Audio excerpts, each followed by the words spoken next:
Welcome back to our ValueByte series, and we are going to talk prospecting today, whether you're a business owner, advisor, out there in the field, and we're very excited to talk with Tim Smith. But before we dive into our topic, Tim, tell our audience listening a little bit about what you do. Sure. Well, first off, thanks, both Randi and Heather for having me on and be able to bring some of the knowledge and experience that I have from this space to the forefront. And I really hope just that whoever gets to watch this can walk away with a few nuggets and tidbits that would be helpful for them and their business and what they're doing. And so my name is Tim Smith. I am the regional director for Modern Woodmen Fraternal Financial, based out of Dallas. We're a nationwide company, 141 years old.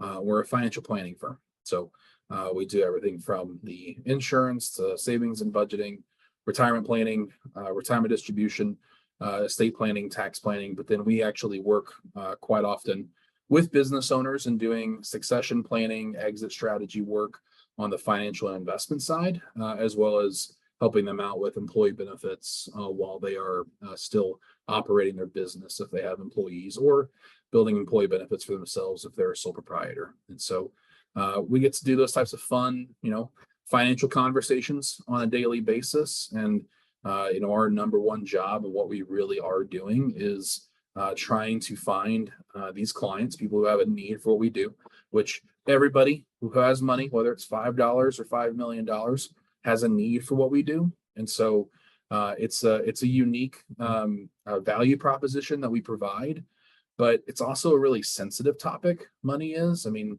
you don't really want to just talk to any old stranger about what you got in your wallet and what you've been doing for yourself. You see people who they've saved $1,000 and they're very proud of themselves.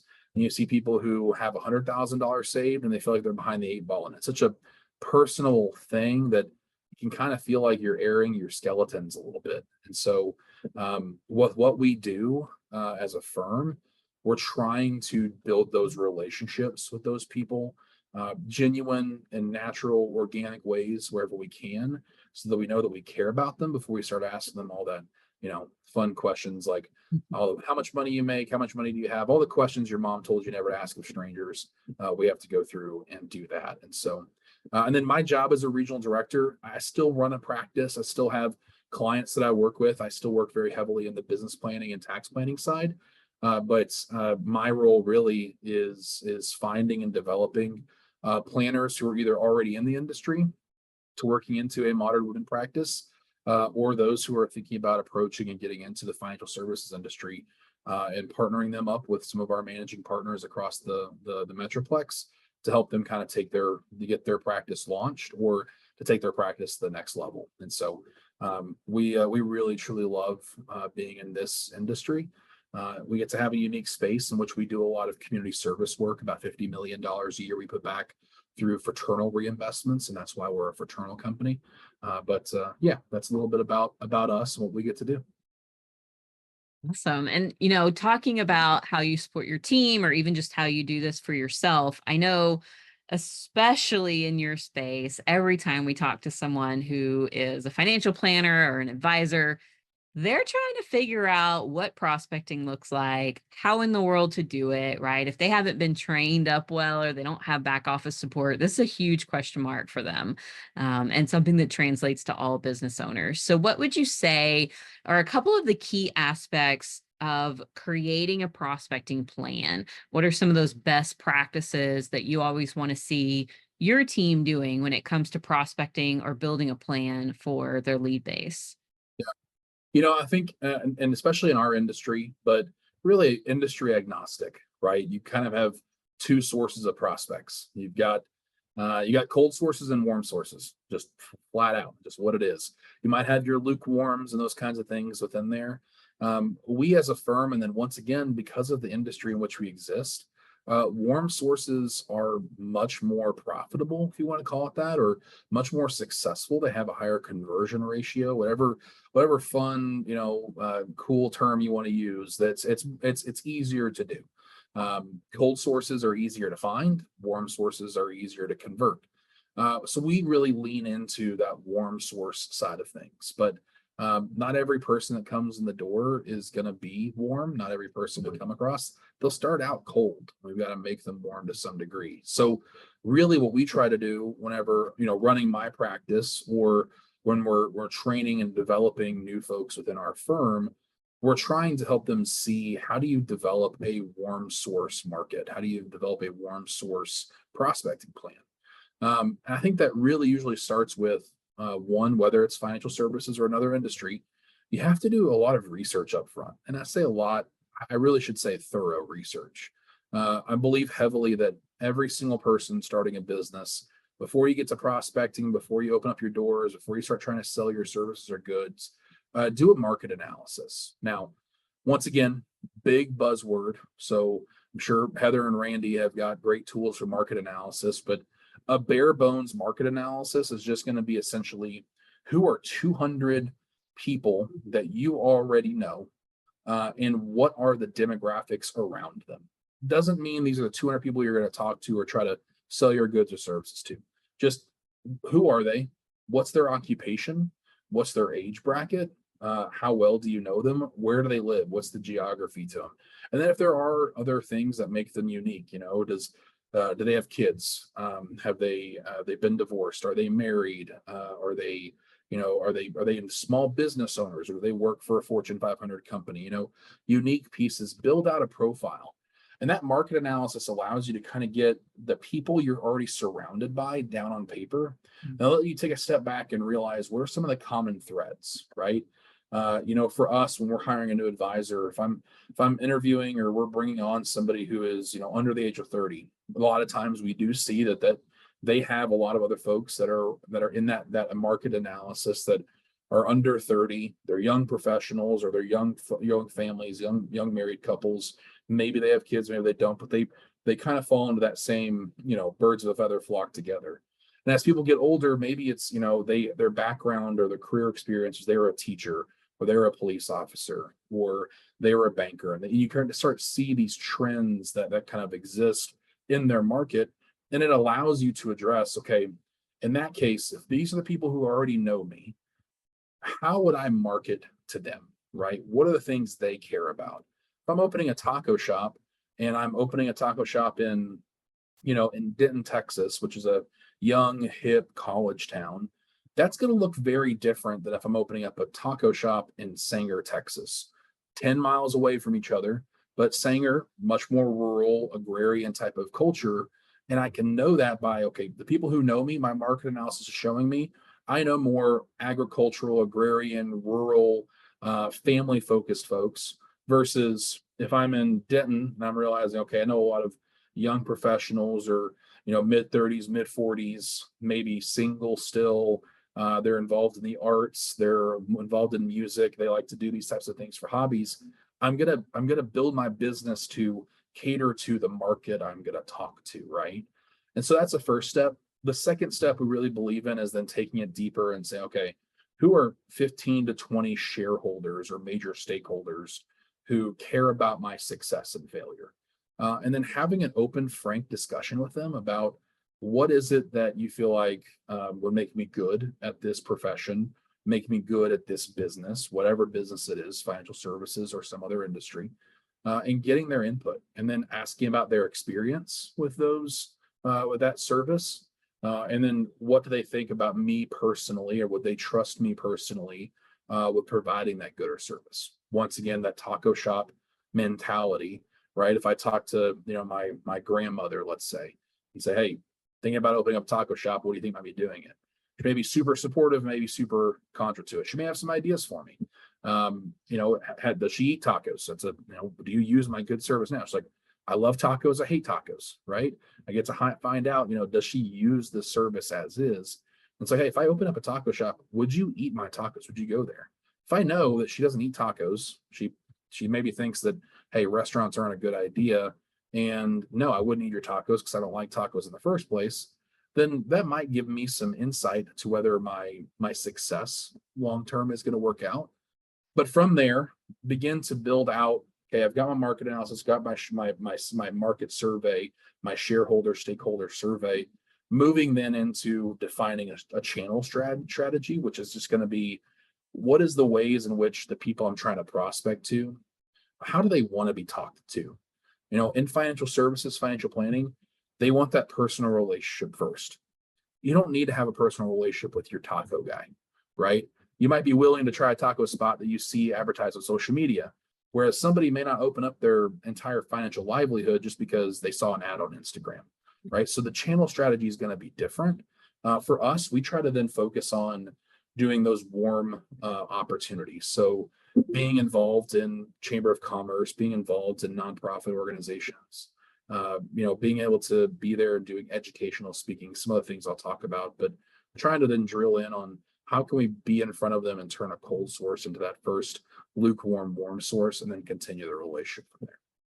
I love this, what I think can be almost simplified, right? Like you've really taken these 3 steps of like, here's how you can get started with a prospecting plan in a very intentional way. And, the list of 200 and looking at like where your natural nodes, natural network are, and then the going into the 15, 20 folks that are your cheerleaders and can give you insight into what you do well. That's actually, so Dan Sullivan recently been diving into some of his resources and books. And so a part of the process that he has is defining your unique ability and then asking those 15 people, right? Or I think he actually says like 2 or 3, but asking them like, what do you see my unique ability as? And I feel like that's such a, in line with what you're saying of this, like market research, like a market analysis for your own unique market is so powerful. And the warm leads, right? We all know those warm leads are the best leads possible. And so that really resonates, I think, to us. And then it's like, then what channel? And that's kind of like where we come in, right? To help figure out like, what is the best network? What is the best tactic? And making sure that it aligns with who it is that you naturally can talk to. So I love that. And my question would be, let's say, okay, they've identified their 200, they've got kind of this initial meat of their prospecting plan. What would you say are the key ways that they can measure success along the way? What in your experience is the right way to check in and tap those key performance indicators? Sure.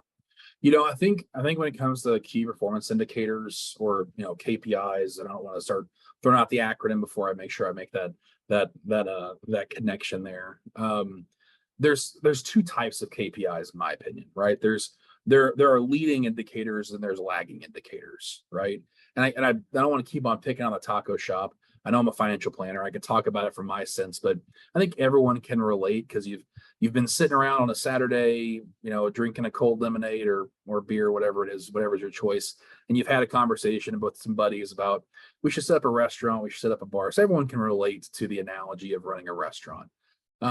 You can't say that my number one indicator for prospecting needs to be tacos sold or general revenue. That's really difficult for you to know whether your prospecting activity is really working or prospecting plan is working. There are things that can happen during your delivery of your service, right? The presentation of your good or service. There's a lot of things that can impact lagging indicators. And so it's not that those indicators aren't important for business health. It's that when it comes to prospecting specifically, I believe in focusing on leading indicators. So in my industry, I think some of those leading indicators are things like number of contacts, right? So how many new names are coming through the door, whether it's cold source, warm source, whatever, how many are coming through the door? Because I can control that piece, right? If I'm asking for more introductions or referrals, if I'm doing more presentations, if I'm going to more Chamber of Commerce events and getting more business cards, I have at least a level of influence, maybe not 100% control, but I have a level of influence on that. I can't control whether or not they become a client, right? There's things that can happen. They can disqualify themselves. So some of those things like new contacts coming in, number of approaches. We are making phone calls or texts or email to set up meetings, professional meetings with these people in my industry. And so I can control whether I call them or not, right? That's a leading indicator. And then, from there, kind of initial conversations, not everyone's going to convert. And also I can't control whether or not they say yes to me being able to sit down with them, but it's something I can influence. And so those three things for me are important. But for somebody else's business, I would say look at activity. Don't look at those leading indicators that derive from just your effort or your influence on the situation. Don't get caught up in the lagging ones, because things can happen that you can't control the lagging. And who knows? If you're running a restaurant, one customer may buy one taco. Okay, that's you can make some sort of ratio out of that, and it's probably a low profitability person.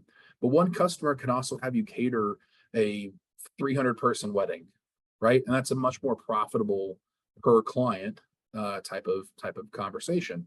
So you can't measure exactly what the impact's going to be at the bottom line, but you can control the activity, because you won't find that catering opportunity if you are just only prospecting one person. Highest likelihood is you're not going to come across that one person the first time.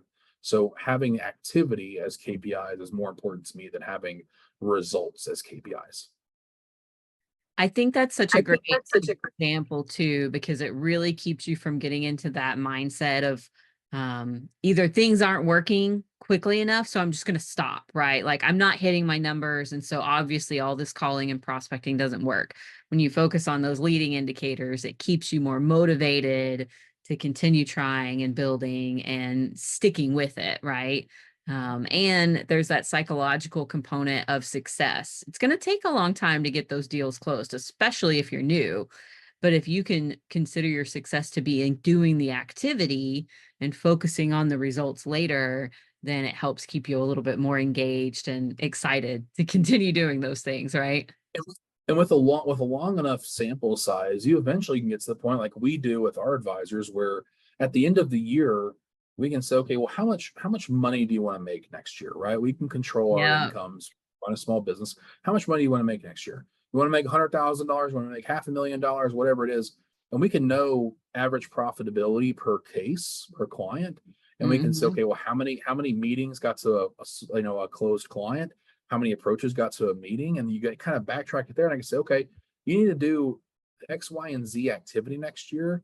And, that a large chunk of that profitability may come in a 1 or 2 month time frame, but I know throughout the entire year you need to do this amount of activity, and if you do, your numbers show this is what it's going to be, and it's a much more controllable, I guess, grasp type of thing that you can do as a business owner. Is I can grasp my effort. I can't grasp the results because I don't know who's buying. Right. You don't know who's paying your bills 6 months from now as a business owner. You don't. You may have some repeat customers, you may have some long-standing contracts, but the new contract that you're going to get halfway through this year that you're super excited about, you don't know who they are right now, maybe. So just keep doing your activity. Yeah, definitely. That's the hard part though, right? It's keeping on trucking on. Scary part. Yep. So, is there an example or a story you have of maybe something you've experienced yourself or someone in your team has, of how having a planned approach to prospecting, kind of like what you just said, where you've got a little bit more control over what your outcomes are going to be. But where have you seen this specifically make an impact either for yourself or for someone on your team, where when they've taken the time to really create and follow the plan, that they've had some sort of specific outcome? There's two that I can think of. They both ran into the same problem. I think that as business owners, everybody who's a business owner runs a small business eventually realizes, am I working on my business, or am I working in my business, or am I running my business, or is my business running me? Right? You've had that feeling. It's like you're going 1,000 different places at 1,000 miles an hour, but nothing's getting done. It's like, man, I don't know if I control this thing or if it's controlling me. And, these two advisors, it was about 6 months apart, but they both ran into the same problem, which was, they were involved in a lot of community events. They were on nonprofit boards. They were in Chamber of Commerce's. They were very involved in, their personal life, whether it was church or kids sports, things like that. They were engaged in the community and they were getting known. And they were meeting a lot of people, but it was very difficult for them to feel like they could fit in the people they were meeting into their busy schedule as it existed. And after a while of doing that, it's sustainable, right? I got enough people coming in, but after a while, they started feeling like, man, I'm doing more activity, or I'm doing more. I'm visiting with people, I'm doing these events, but I'm not getting new clientele. And I'd go in there and ask them. I said, okay, well, how is it going with your prospecting? It's like, well, I mean, I'm talking to people, but I'm just running out of time being able to see them. So I started saying, okay, look, a networking event you go to takes up an hour of your day, right? And in that hour, you may get, let's say, a good networking event, you get 5 people, 10 people maybe that you want to reach out to and try to set a meeting with, right? That's a really good networking event. You don't know anybody there and you're talking to everybody, right? That's the kind of networking event. So let's flash forward to you doing a referral conversation with your clients when you're having those meetings. You're already spending an hour with the client to go through and build a plan and make recommendations for them. But if you take 10 minutes at the end of that client meeting to ask for those introductions and have really good language and approach and process for getting those, how many introductions could you possibly obtain? 5, 10? Okay. Well, it took you 10 minutes to get the same amount of new names that you were getting from going to a networking event. It's not saying networking events are bad. It's that there are certain prospecting times, certain prospecting tools, or activity that you put in that has higher return, right? It's more efficient. And so that was really the conversation of, okay, what's your highest efficiency prospecting? You can do it all. What's your highest efficiency? And what ends up being better clients? Well, it's always going to be referrals, right? Everybody. I mean, it's your introductions are always going to be the best referrals, right? And so are the best clients. And so that was a big game changer for them. One of them needed to start having a visual cue where at the end of a meeting, he had a physical piece of paper that basically had spots on there for him to write down names. Another one had it to where she had to start printing an agenda. She never needed a printed agenda for every client meeting, but made it an agenda where she couldn't end the meeting without having that conversation. Mhm. And I told myself, this isn't about you needing to have business growth or having to have referrals. It's about you being able to buy time back into your life. And that was really a big game changer for both of them, of just revisioning what's my most efficient use of my time for prospecting. And for every business, it's going to be different. That's such a great example. And like that even touches on not only creating a great prospecting plan, but creating the right plan for yourself to have that quality of life and ultimately be working towards your vision, which, for us, when we work with business owners, really outlining that vision of, are you wanting to build something that eventually one day you step back from and don't have owner dependency? That's where we really stop and talk about. But in this instance, it's about how to get some of your time back when you are prospecting, and just the biggest bang for your buck. So I think you kind of touched on this, but what would you say are the top challenges when you work with advisors and even business owners that you're serving? What would you say are top challenges that you've seen when they're building and tracking their pipeline from a prospecting plan? I mean, having a system in the first place. There was a great mentor in my life who just also happens to be a retired Air Force colonel who just also happens to be my dad.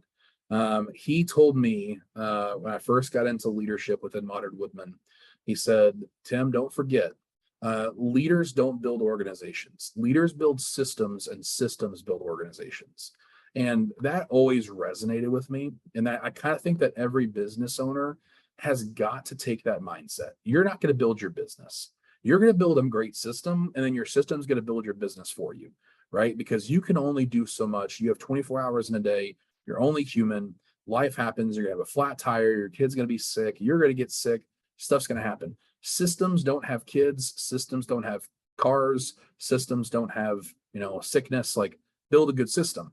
And so I think that's the hardest part, is somebody being able to create a habit of building whatever system it is that works for them. And I think that there's two key pieces to a prospecting and tracking system that you have to have. I think there's obviously the givens, right? Names, contact information, what their level of interest is, how many times you've contacted them, so on and so forth.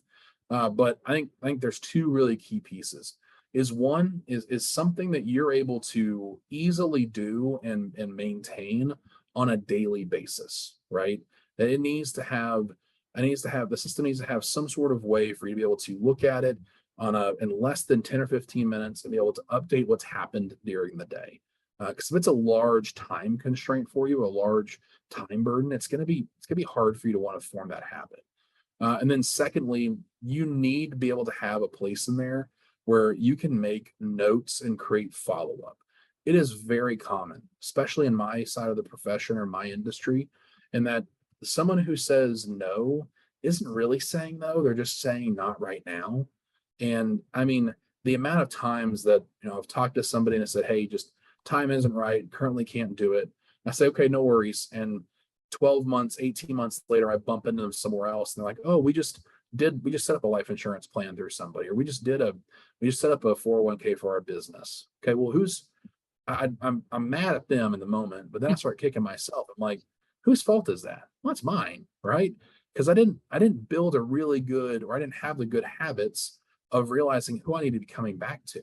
And I don't want to be a nag to them, but I can send them a quick email saying, hey, hope you're doing well. Haven't talked to you in a couple months. Let's get coffee sometime in the near future. That's not even an ask for business. That's a ask for us to have coffee or lunch or something. And the amount of times that I've caught those types of scenarios where they say, yes, we need to, because we need to set up a 401k for our business. Or yes, we need to have had some life changes. I was thinking about you the other day, right? Like I'm just staying on top of their email is all I'm doing, or staying on top of them in front of their face to be their resource when it comes up. And so leaders build systems build organizations. That's the number one piece I can give there.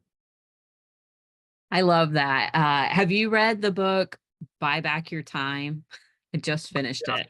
And yeah. I feel like you definitely, if you hadn't read it, you were in the same mindset Yep. as Dan 12-week year, That's Atomic great Habits, Buy Back Your Time. All those are great books. If you're trying to figure out how you can build a system, I tell people, Buy Back Your 100%. Time, 12-week year, and then Atomic Habits. Those three are those are the time management, personal life management, business management We are books for today's day and age. They're drinking the same Kool-Aid here. Yep.